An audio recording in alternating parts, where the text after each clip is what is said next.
All right, here we go. Trying to find something good to talk about with y'all today.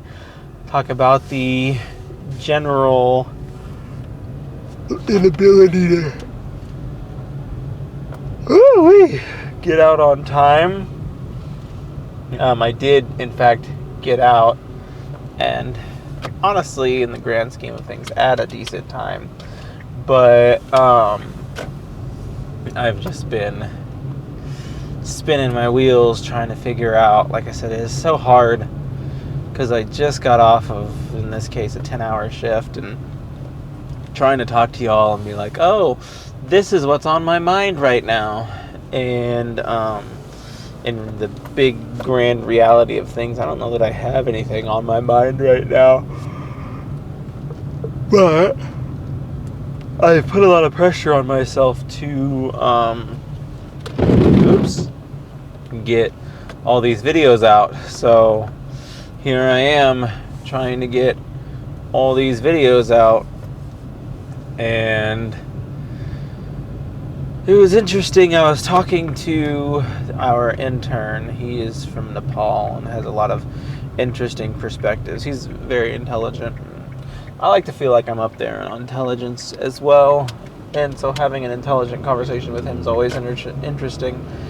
But he was asking what my long-form video content was about, because he follows me on Instagram, and every now and again I'll post snippets of, I'll do like shorts that are shorts of what I did on YouTube. And so he's asking what it was about. I was telling him it's pretty much just whatever the heck's in my head at the time. And like I recognize that makes it relatively difficult to actually formulate an audience when I'm literally just talking about whatever's on my mind at the moment. But to the same end, like I have challenged myself to make a video every day for 365 days, and it is not going to be feasible or reasonable for me to have a fully fledged, well thought out topic every time I sit down to film. And I watch a lot of like videos on like the art of succeeding on YouTube, if you will, and how to have success on YouTube and all that good stuff. And my idea, my thoughts kind of being that I see someone like Sam Sulek who basically does this form of content but does it really well, and trying to emulate that. And that person brought up a very good point. They call them X factors. They're the things that are unique to you as an individual that make you unique to watch. And they're like, anybody who's anybody could make a video of them driving to the gym and working out and doing all of these things, and it wouldn't be particularly interesting, especially not to people who aren't gym rats. But Sam Sulek is interesting because of how humongous he is. He is a massive human being, and that is why he has garnered the kind of attention that he has garnered. And the reality of things is it's not necessarily about what he's about, or it's not necessarily about what his videos are about so much as it's about him as an individual. And anytime you are selling something or trying to sell yourself even, there is something unique to your approach that grabs someone and needs to obtain their attention, and is perhaps difficult to, with 100% certainty, be able to be that person. But like, and I watched a video on somebody who is very successful on OnlyFans, and they put it very well. They're like, everybody has a body, and it's not hard to sell that on OnlyFans. It's hard to get people to want what you're selling over what anyone else is selling. And like, it's perhaps a little bit different when you're thinking about OnlyFans, and the fact that like everybody has their type, and if someone just quite literally isn't your type, then obviously you won't be interested in it. But I mean, if you're really into blondes, there's hundreds of thousands, if not millions, of users on OnlyFans at this point. And so if your thing is blondes, I'm sure you can find a hefty amount of them on there. So then why do you choose the one that you choose over the other tens of thousands? And you have to identify that as a seller. Why are people going to pick me over the rest of the noise out there? And then you have to own that and promote it and make it your thing. And so many people, I think, out there struggle with understanding that, and they get so wrapped up in the financial gains that they forget that they are out to sell something, if that makes any sense whatsoever. I explored the world of OnlyFans for a short period of time, and one of the things that immediately annoyed me about it was that people would have a paid subscription on there. So it's like, I'm paying $10 or however many dollars to be subscribed to you, and then anything that they post that was worth seeing would be behind yet another paywall. And so it's like, okay, like, I'm paying $10 to see what exactly? Because if I pay $10 for the ability to subscribe to your channel, and then I've got to pay an additional $10 to actually see anything, like, I'm not getting anything from your channel at this point. Like, your channel subscription, because there's so much free material out there in this world right now, that your channel subscription has got to bring something that someone cannot get elsewhere for free.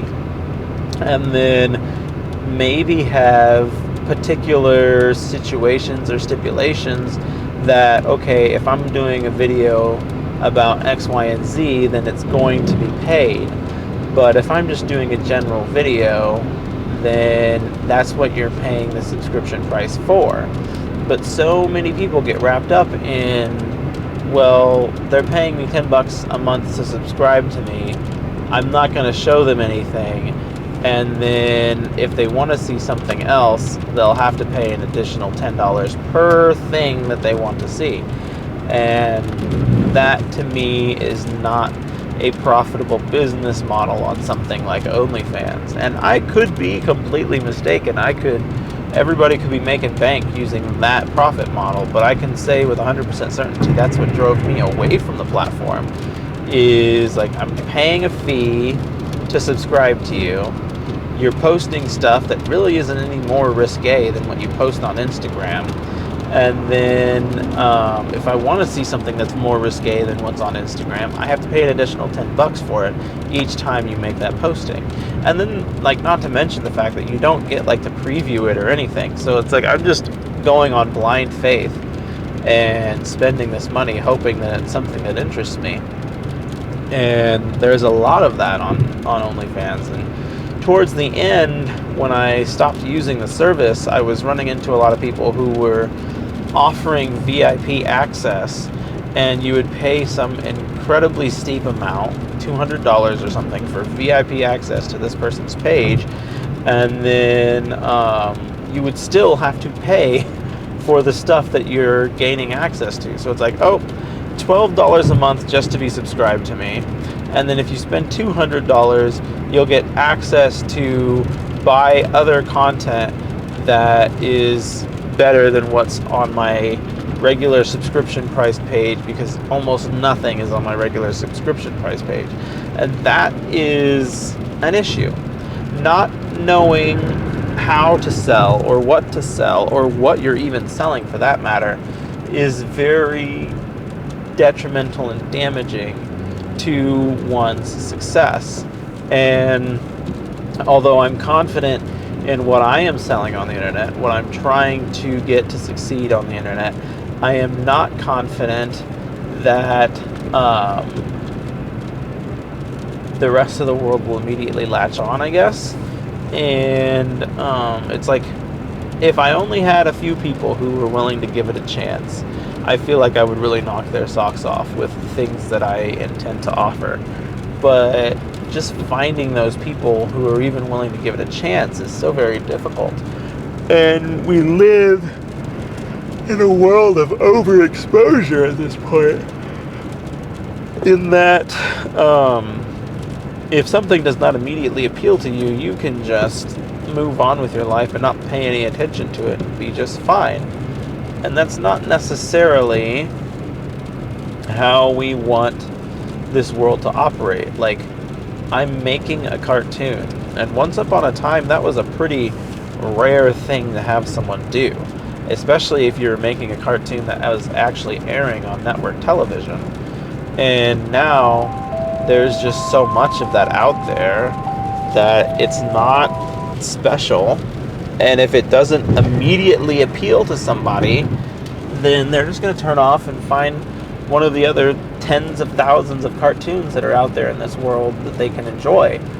And it's unfortunate that it really has to be that way, but that is the reality of how trying to get famous or get noticed on the internet is. Like, the internet has introduced creators to an unlimited supply of audience members, but it's also introduced audience members to an unlimited supply of creators.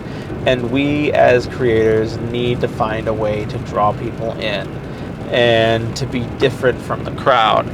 And that is what brings me all the way back to talking about the X factors or the niche or the whatever you want to call it that makes you stand out from everyone else. And it's the reason why my videos of me in the car just talking don't get an abundance of views. It's because I'm not Sam Sulek. I don't look like a steroided out beast of a man, and therefore people are like, well, I don't really care to know what this regular old schmuck has to say while he's driving to work.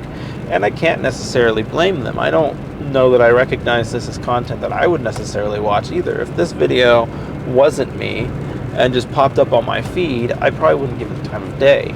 And being able to recognize that certainly helps me some, but it doesn't solve the overhead issue. The overhead issue being that, like, I have issued myself this challenge, and I must complete this challenge regardless of where I stand or what's going on. And so until I am able to reach a better place, get to a better understanding, or find something that makes me scream out as different from the rest, it'll be very difficult for me to stand out from the crowd. And that's like another thing. A lot of people go towards more sexualized content as an easy way to suck in views. And to a degree, it is an easy way to suck in views. But just like with anything, when you get oversaturated, when every guy or girl on the internet is topless, then you start to wonder, like, okay, like, what? This is no longer special. Like, you become desensitized to it, and you now look for something bigger, better, more.